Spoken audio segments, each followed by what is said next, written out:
आज आपण पाहणार आहोत महाप्रसादासाठी शिरा कसा बनवायचा। चला बघूयात।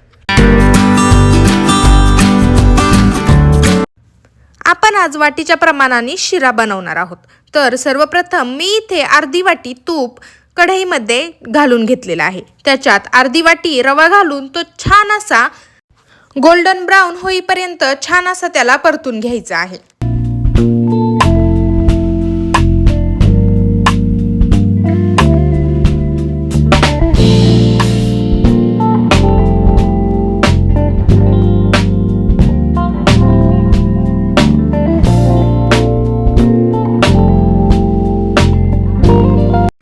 आता छान असा रंग चेंज झाला की आता या स्टेजला यामध्ये एक केळी आणि ड्राय फ्रूट्स कट करून घालायचेत। छान असे ड्राय फ्रूट्स फोडून त्याला छान असं परतून घ्यायचं आहे। ड्राय फ्रूट्स आणि केळी छान अशी रव्यामध्ये परतली की यामध्ये एक वाटी दूध घालायचे।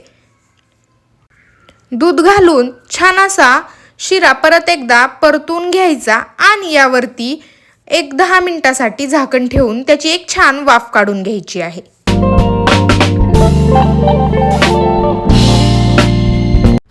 एक छान अशी वाफ निघाली की यामध्ये आता परत अर्धी वाटी साखर घालायची आहे आणि परत एकदा साखर पूर्णपणे विरघळस तोपर्यंत शिरा छान असा झाकून ठेवून परतून घ्यायचा आहे।